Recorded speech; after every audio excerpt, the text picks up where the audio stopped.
Le 9 juillet dernier, la Cour de justice de la CEDEAO a donné raison à 2 citoyens maliens qu'il avait saisis pour détention arbitraire par la justice malienne.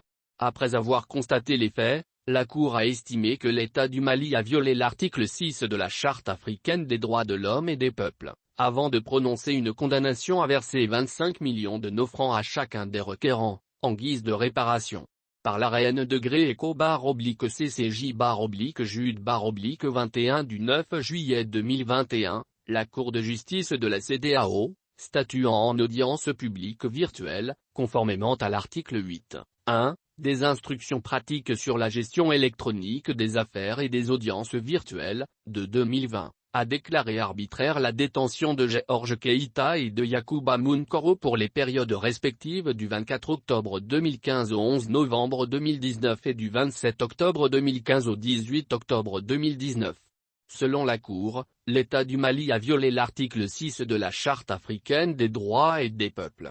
Après ce constat, la Cour a condamné l'État du Mali à verser à chacun des requérants la somme de 25 millions de francs CFA à titre de dommages et intérêts et a aussi condamné l'État du Mali aux dépens.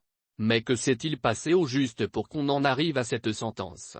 Le 20 janvier 2020, Georges Keïta et Yacouba Mounkoro ont déposé au greffe de la Cour des Séans une requête introductive d'instance contre l'État du Mali pour violation de leur droit à ne pas être détenu arbitrairement. Cette requête a été notifiée à l'État du Mali le 22 janvier 2020. L'État du Mali, représenté par la Direction générale du contentieux de l'État, avait face à lui les avocats des requérants, notamment ceux de la Société civile professionnelle d'avocats, SPCA, Dauphiny Consul, Alifa Habib Koné avocat près la Cour d'appel de Bamako.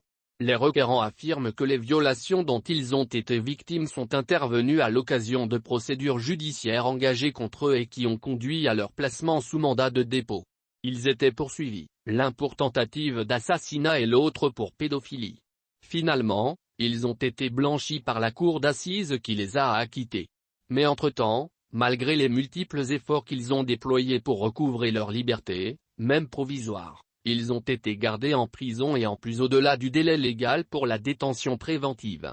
L'arrêt de la Cour de justice mentionne, les requérants allèguent qu'ils ont non seulement été maintenus illégalement en détention, mais aussi qu'ils ont ainsi été privés de plusieurs années de jouissance de leur jeunesse pour des faits dont ils ne sont pas coupables comme l'atteste la décision des acquittements rendus en leur faveur par la Cour d'assises. Cet arrêt de la Cour de justice de la CEDEAO vient alimenter le débat sur l'abus du mandat de dépôt dans les procédures judiciaires et le procureur général près la Cour d'appel tirait la sonnette d'alarme lors de l'ouverture de la session de la Cour d'assises qui se déroule actuellement à Bamako. Il prône une utilisation intelligente des mandats de dépôt parce que l'abus contribue à encombrer les prisons.